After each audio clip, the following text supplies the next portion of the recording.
So it's the day after Super Bowl 51, the Falcons and the Patriots, and I thought I would offer some reflections on, not really on the game in particular, but some philosophical questions about what makes a game great. I also thought I'd take advantage of the beautiful weather that we're unseasonably warm that we're having. So what makes a sporting event great? I'd want to make a distinction between being great in itself and being great to a fan of the winning team. There's no doubt that if you are a Patriots fan, this was, in your mind, a great game. The Patriots is the greatest comeback in Super Bowl history. The fact that they didn't quit, that they persisted to the end, is a sign of their greatness. But on the other hand, it also, we have to ask the question, is this the greatest choke in Super Bowl history? Is it really that the Patriots are great in coming back, or is it that the Falcons just fell apart? And I'm not sure that we could really definitively answer that question. But more generally, again, I would say that this was not a great game in itself.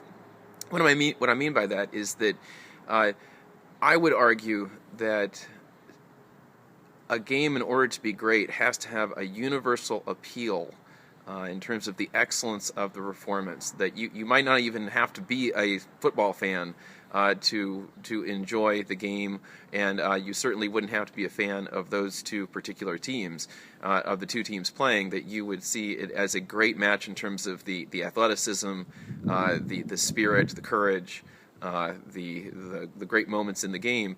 And judged by that standard, it was not a great game. It was actually pretty awful. It was completely lopsided on one side of the game. The Patriots did not look good. It wasn't exciting. They didn't show excellence in the first half of the game. In the second half of the game, I think we'd make the opposite argument that the Falcons again just seemed to fall apart. They thought they had the victory in hand and did not close things out. Another thing I think as well is that it's hard for me to think that someone who's thinking objectively would think that the overtime rules in NFL football are good ones. That surely the most important contest in the season shouldn't be decided by one team getting the ball and the other team not having a chance to try to score in turn. This seems like the reason that the Patriots win, at least in some part, is chance. They win a coin toss. Now, of course, you could argue that they had the momentum and that they would have won either way, but the point is, we will never know. The Falcons did not have a chance to try to score in overtime.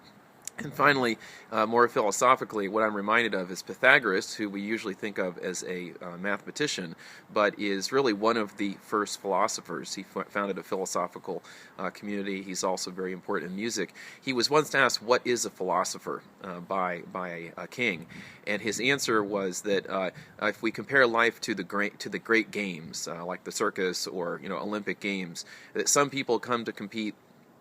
Other people come to exchange products and buy and sell things, and the third type of person comes to enjoy the spectacle, and that's the philosopher.